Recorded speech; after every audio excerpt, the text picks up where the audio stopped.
Hello, Watchfreak here, doing another review on my M17A1 gas mask. First off, I would like to start the video by saying that I have the mask already donned because I tried to make a different cut and I had trouble putting the mask on. So this is my US issue M17A1 gas mask manufactured in 1982. Here is the production stamp.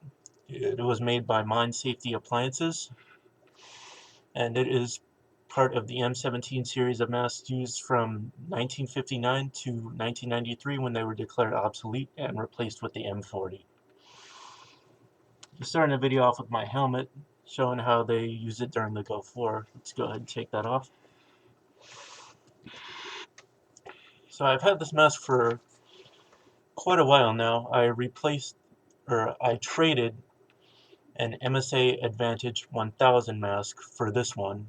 Just got the M17 itself and a bag. The bag has really crisp, clear lettering and no rips, tears, or holes. I purchased the clear outsert separately, along with a brand new M6 chemical protection hood. The outserts I got from Doughboy Surplus, and the chemical protection hood I got from Joe's Army Navy up in Michigan. I just have to say this is my favorite gas mask. It's extremely high quality, the fit is excellent, breathing resistance is low, and good vision, and it has a voice diaphragm and a drinking tube. Now this is an M17A1.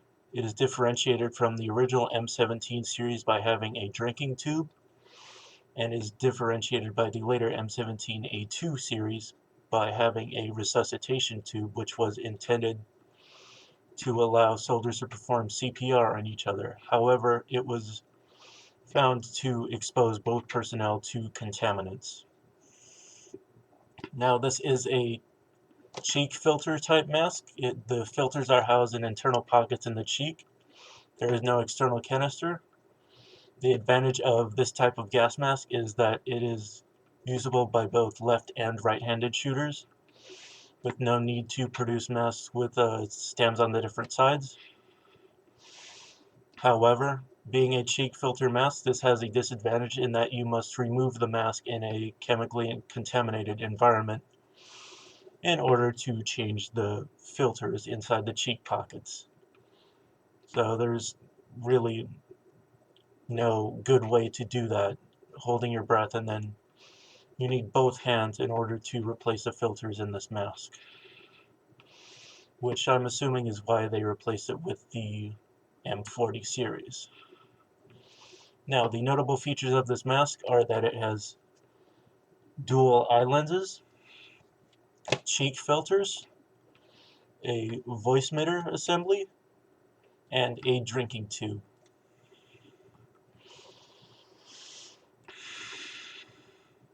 And this mask is an icon of the American military.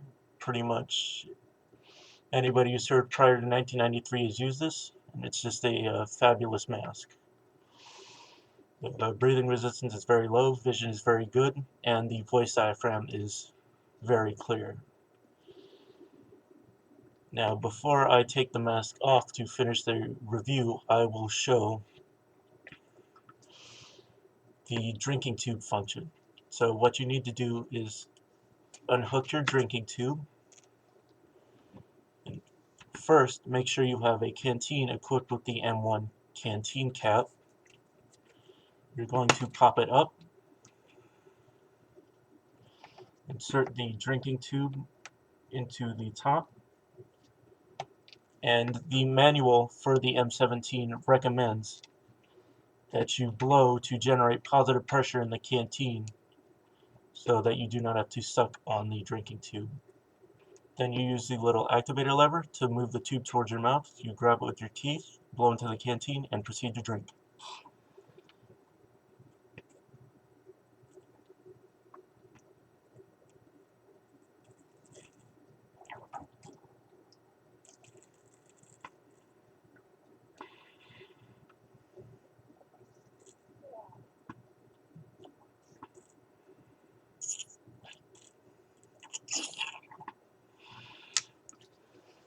remove the tube, replace it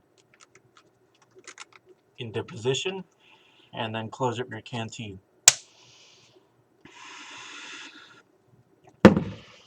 So, and then one note about this mask, according to the manual, in cold weather, the hood goes under the rubber on the voice emitter assembly, but in warmer weathers, it can actually be placed up to around here. I just figured, why not put it underneath the whole assembly just to make life easier. And then, as you'll notice, this is an original M6 hood. The M6A2 hood has a zipper right here, so you can open the hood to assist in ventilation. The M6 hood unfortunately lacks that feature, so it makes the mask a little bit warmer. So let's take this mask off and finish the review.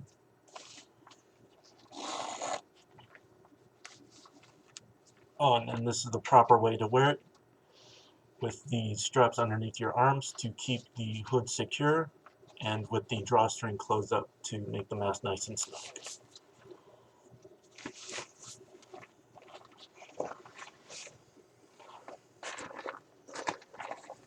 Whew, man, that's much, much better.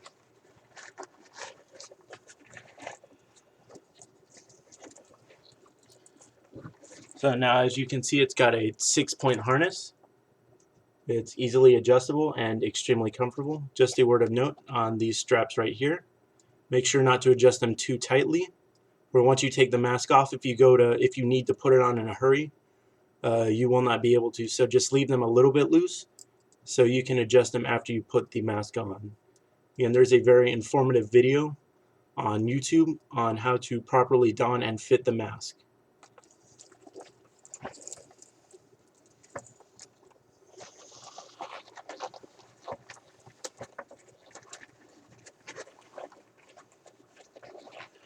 Now, looking inside the mask, you can tell this is an M17A1 model by the presence of the resuscitation tube with the white tip.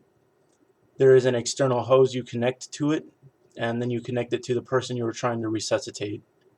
Then looking inside, you can see the nose cup, which offers a lot of comfort. And it's kind of dark, but you can see the pouches for the cheek filters. Now, this is a very comfortable mask. It's very easy to adjust, and definite item for people to collect. And I lucked out on mine that I got a new one.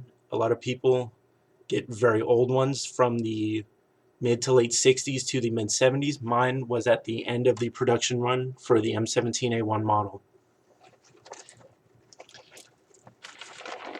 Now, as far as I'm concerned, this mask gets a 9.5 out of 10 because it has all the features you need.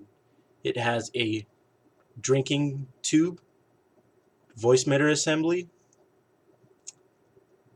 outserts for the lenses, and you have very good vision out of it, and it's a very comfortable mask. The only thing that lets it down, which actually led to its eventual replacement, is that it uses cheek filters, which in a contaminated environment are either difficult or impossible to change. You need to hold your breath to change the filters, and you need both hands to change the filters on this model. So you'd be out of luck if you were in an environment for more than 8 hours, which is the recommended lifespan of the filters. And if you have any concerns about filter life or use, make sure to check the manual, which you can actually get for around $7.